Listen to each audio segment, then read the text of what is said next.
Hey, Dan Passarelli here. I had a question sent in, actually two questions that are pretty similar from George and Thomas, I believe.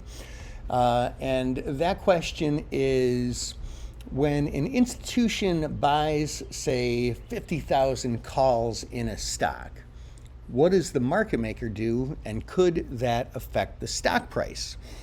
And so that's a pretty interesting question and an even more interesting answer. So let's talk about it.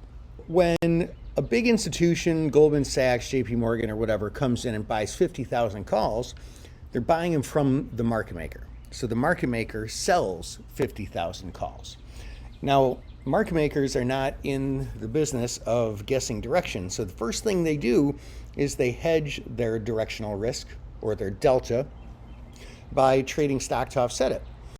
So let's say here in Apple, a big institution buys 50,000 of these 60 delta calls here, the 170 calls.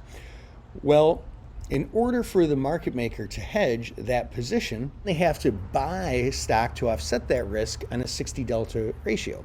So they're going to take 50,000 times 60 is 3 million. They're going to buy 3 million shares of stock. So can that move the market? You bet you, sure can.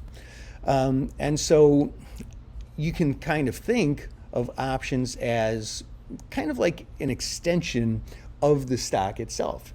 When there's a lot of bets that the stock is going up using stock, it drives the price up. But when there's a lot of bets that the stock is going up using call options, that can also drive the stock up.